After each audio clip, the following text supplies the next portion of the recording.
Hey everybody, welcome to the channel. Today we're going to be doing something a little different. I am a gear, gun, truck review channel. This is a gear item. It's not an item that I've ever done on the channel before, but I love what's in this box.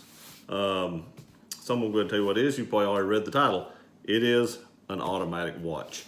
I've had a big infatuation with automatic watches and just watches in general almost my whole life, and that's maybe something that y'all didn't know about me. Some of you probably did. When I was little, my uncle owned a Rolex. He's an attorney. He's owned several Rolexes, lost one, went out and bought another one. But anyway, back to the story. He used to let me play with it. You know, he would give me the Rolex. He didn't care. You know, I was 5 or 6 years old, and I would play with the watch, and that started my infatuation with watches. And ever since then, I've always liked watches. I've always owned watches. I'm not into smart watches. I would like to say that. I'm into more traditional watches, especially like automatic dive watches like what's in this box.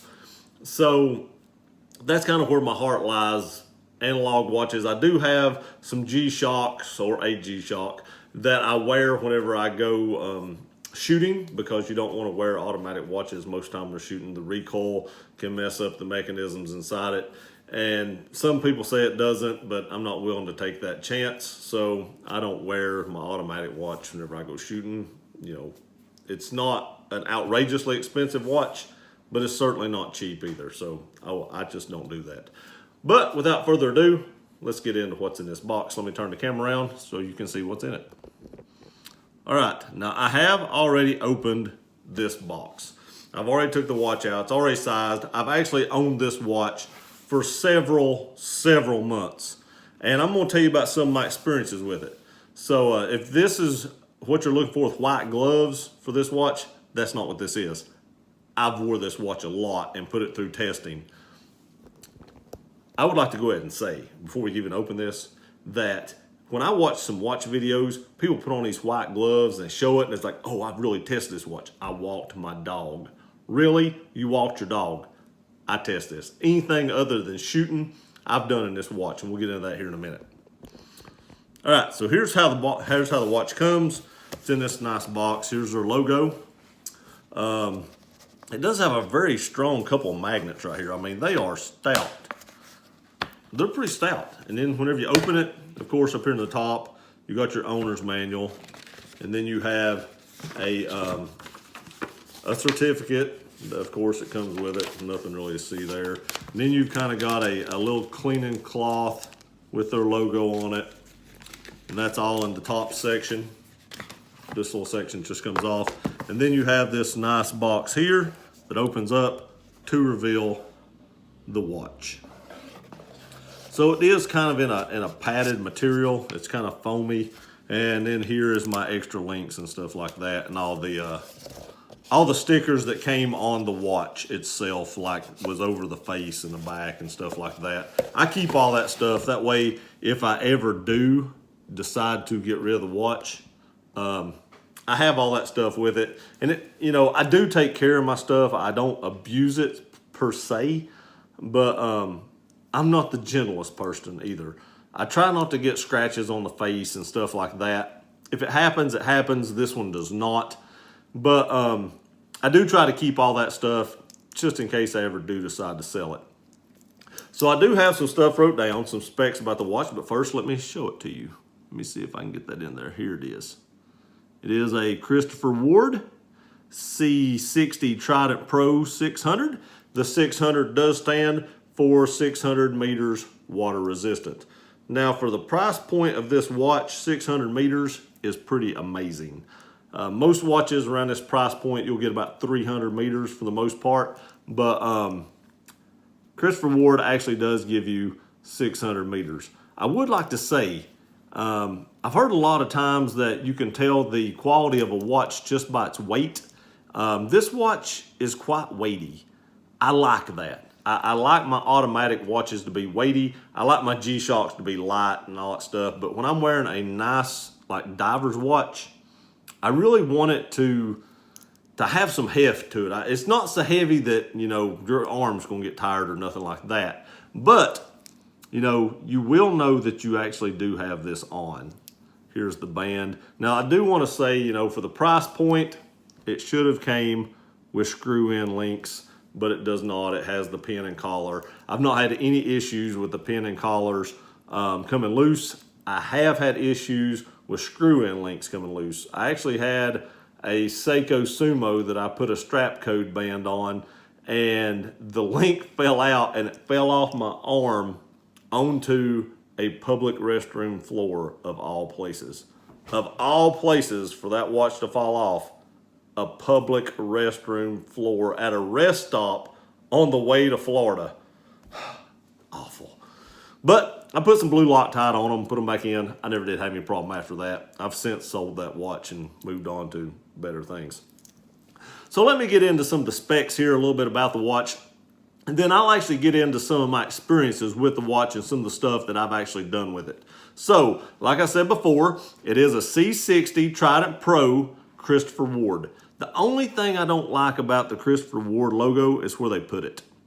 They put it at the 9 o'clock. I wish it was back up at the 12, you know, where most watches do their logos and stuff like that, more traditional. It took me a long time to get used to it over here. I don't pay any more attention to it now, but when I first got it, I looked at that a lot. I ain't gonna lie. But when I did my reviews, or, you know, when I did a lot of research on this or something, this, for the money, was probably one of the best watches that I could find for the money. So if that was one of the minor things I had wrong with it, that's nothing. So it does have 5 face options. When you order it from Christopher Ward, you can get different color faces. It does have a wave face. Oh, you can see it right there. Yep, you can see it. It does have like a wave face in it, and you can get different face options. It has 9 strap options, which I chose the bracelet. Anytime I go with a diver's watch or a nice metal watch like this, I always prefer a bracelet. It just seems more comfortable on my wrist than, let's say, like rubber straps or leather straps. You know, once they break in, they're okay, but they'll never be as comfortable as a metal bracelet just because it can flex so easily and just conform to the shape of your arm. It has a 38mm version and a 43mm version. I chose the 43mm version. Let me show it to you on my wrist. My wrist, I can't remember what size my wrist is. I can't remember if it's 7.5 or 8 inches. But here's a wrist shot. It's hard to get that in camera. But I think it is about the perfect size. 43 to 44mm on my arm is probably the perfect size for me. You might like a smaller watch, you might like a larger watch, but in my opinion, 43 to 44mm is perfect. I've always wanted a Rolex Submariner. I think they're a little bit small. I think like the Rolex Deep Sea Dweller would be the perfect size for me. That watch looks thick. I've never held one. I've held several Submariners, which is probably what this is close to a homage to, but not quite. They still made it their own, and I really like that about Christopher Ward. It's not totally a Submariner homage, and they fit that perfect 43mm in there instead of like a 41mm. It is an automatic watch, as we talked about a minute ago. It does have that nice sweeping hand. You can see the second hand right here sweeping. I don't know why my camera's not focusing as well as it normally does. And you can get, like I said, bracelet, like I have, leather or rubber bands.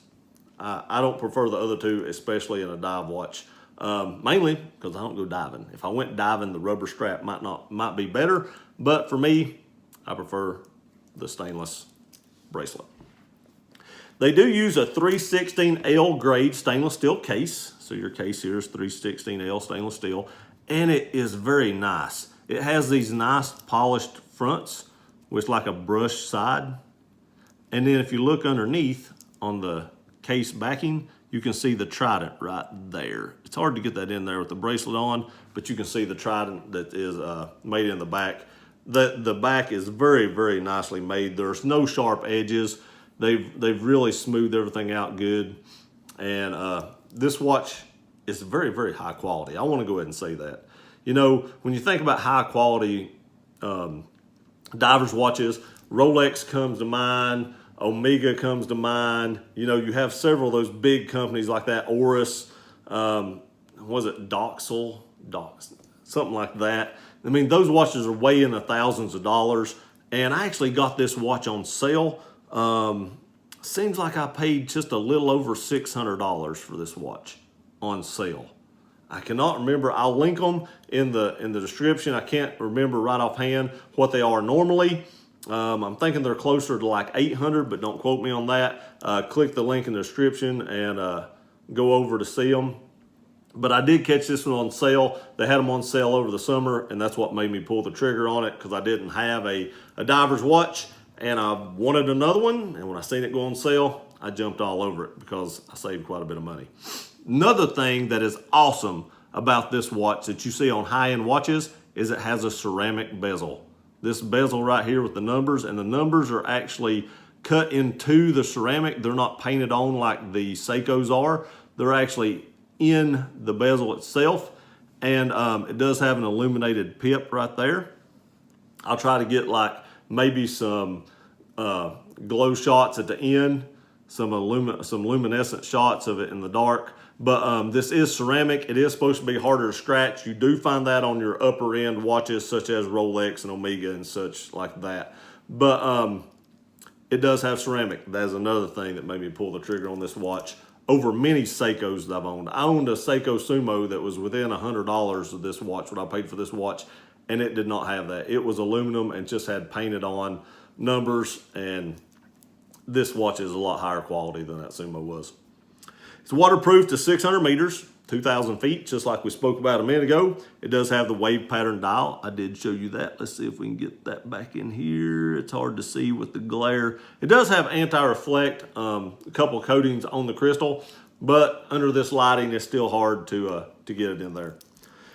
So it does have Super Luminova SLNTC1 luminescent paint on the dials and hands and the hour markers. Swiss flag crown on the screw down. You can see right here. It has the emblem, and it also has it on the clasp. Now I will go ahead and show you the clasp is just 2-button. There's no safety, anything like that. But I will show you in a minute something else about the clasp that is pretty nice. But it is just 2-button push. But I've never had a problem with it coming off or anything like that. It is self-winding and hacking. I do not buy automatic watches that are not hacking.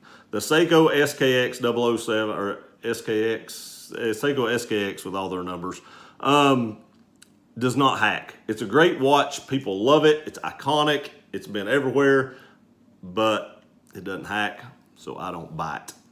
That's just me. Call me a watch snob, whatever you want to do, but I just don't buy watches that don't hack. I'm so anal about getting it. My G-Shock actually sets itself with the atomic clock in Colorado, and I set this watch to that watch to make sure it is dead on time. And if I had a non-hacking watch, I couldn't do that. I'll get into what kind of time this is keeping here in a minute. It's amazing. It does have an SW200-1 26 jewel automatic movement. So it is Swiss made. The movement is an equivalent to an ETA 2824, which is a very workhorse movement. I mean, that is a movement that's been around a long time, and this has an extra jewel compared to that. And then again, let's see here. It is 13.3 millimeters in height from bottom to top. It has 28,800 vibrations per hour, which is what gives it that sweeping motion. And if I'm not mistaken, I believe that's the same thing that Rolex uses in vibrations per hour in their watch also, which gives it the nice sweeping motion, and you don't get that tick in between. It shows a plus or minus 20 seconds per day accuracy. I'm getting plus 2.5 seconds per day out of this watch. 2.5 seconds. That's cost. That is why you pay so much for Rolexes, because they guarantee how much accuracy they get out of their watch, and I'm getting this in a watch I paid under $700 for. Let that sink in. Rolex Submariner, $10,000. Christopher Ward, under $700. same accuracy. All right, the strap width is 22 millimeters and lug to lug is 51.5 millimeters. Has a 38-hour power reserve and it has 3.4 millimeter reflective crystal. I want to show you something else about the strap. Now, this is going to be hard to see, but right here, there's a little button, if you can see it right there. If you push this button, the bracelet will move in and out. Now, that's not exactly like a Rolex. A Rolex has a pull up here and it ratchets like that, but this still has a ratcheting clasp. You know, Rolex, I'm sure, has, you know, a patent on theirs, so you can't copy that. So they made their own, and it works just as well as the Rolexes that I've seen and handled. It's just a little bit harder to get to because you actually have to take the watch off and do it. So that being said, there are no micro adjustments on the side. You do all your micro adjustments with this little ratchet button right there. So my experience with the watch. What all have I done with this watch? Well, I've been to Florida several times since I bought this watch. 2 or 3 times. I've been to Myrtle a time or 2, and I've had this thing in the ocean a lot. I had this in the ocean so much on one of my trips to Florida when I was bodyboarding that I got sand caked in the bezel here. Now, in case y'all didn't know, this does have a unidirectional bezel. You can't turn it this way, but it will turn this way. And it'll turn, and what this is for is you can set it, and that way you know how much air you have left in your tanks. And I'm pretty anal about getting it back straight. It does line up perfectly. I don't know if you can see that, but it does line up perfect. That is something about Seikos that a lot of people have a problem with. These markers here do not line up. And it's almost every single Seiko. Mine was like that. You know, that Sumo was well over $500, and it didn't line up. This one does line up, and it's ceramic. Can't beat that. But I had so much sand caked inside this, back to the story, that this would barely ratchet. You could just feel how gritty it was. I got sand caked in this ratchet strap right here, in the ratcheting part, because when I'm at the beach, my wrist swells, which is another great part of this band. I can just adjust it while I'm on the fly, and I don't have to, you know, having tools or anything like that. Whereas like your normal Seikos and divers watches, some of them just have like a little piece that pops out. That's usually too big to fit around your arm. This has a micro adjustment. It has like 5 or 6 adjustments in this ratchet. So you can adjust it out just a little bit for when your wrist swells. But I got so much sand in that bodyboarding that it got stuck. I literally couldn't move it. Had to bring this home, scrub it with a toothbrush. No damage was done to this watch at all. After I scrubbed this with the toothbrush, got everything cleaned out, no issues. Everything works perfect. The ratchet works perfect. But that is something to note. If you get it in the sand, you know, you'll get sand in it and it may clog stuff up, just like it did mine. You know, the bezel and stuff like that, I can see that happen to a lot of them, but a lot of them don't have that ratchet. I've never owned a, you know, Rolex. I don't know anybody that's had one in the ocean, so I don't know if they get clogged up. The way they open, I would imagine it would be easy to clean that out, where this is kind of like a contained ratchet system. So +1 to the Rolex there probably, but for the money, come on, +15 to the Christopher Ward. Now, I still want a Rolex. I'm not saying I don't. That's my, you know, bucket list watch, but I'm very satisfied with this watch. This very much takes off the urge to want to go spend that much money on a Rolex if I had it. I'm not saying I have it, but if I did, this would take off a lot of the urge to want to do that. This watch has just a solid sound. It doesn't have a lot of rattle, but what rattle it has, it's just solid sounding. When you set it down, you can tell it has solid links. You can just tell it's very well made. The quality is there. It just screams quality. And like I said, beating it in the sand, I actually did even scratch the ceramic. It's very hard to do, but I have done it. I don't know if that's going to show up. I nailed this watch on a granite countertop while I was in Florida, and it did actually nick the ceramic just a little bit, just a hair scratch. You can't even hardly see it. It actually did more damage to the side of the metal right here on the ratchet than it did the actual ceramic, but it did scratch it. Didn't phase it. Nothing happened, no big deal. I wore this watch to bed. I wear it to bed all the time on the weekends. I can't wear a watch to work, but on the weekends I wear it to bed all the time. I don't ever take it off. The only thing, like I said, I've not done this. I've swam in it, beat it on the bottom of the ocean. You know, I've used this while I was working, shoveling holes and whatever it may be. I've used it for this. The only thing I don't use it for, like I said, is shooting because of the recoil vibration that goes into the watch. I'm sure it will handle it. It's a very durable watch, but I just don't want to take that chance. So, in closing, Christopher Ward, 2 thumbs up. I cannot highly recommend this watch any more than I am right now. This, in my opinion, out of all the watches I've owned, and I've owned a lot, is the best watch under $1,000, in my opinion. Now, once you break $1,000, you start getting some good watches. I still don't even know if most of those are this good. You're talking about 2.5 seconds. Now, I have a sample of 1.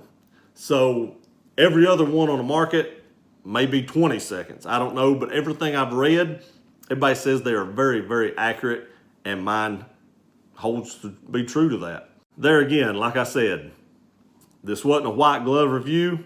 I used my watch. It does have scratches on it. You can see the band is scratched all to pieces. I wanted to put this watch through its test to see if it would stand up to a lot of use and abuse.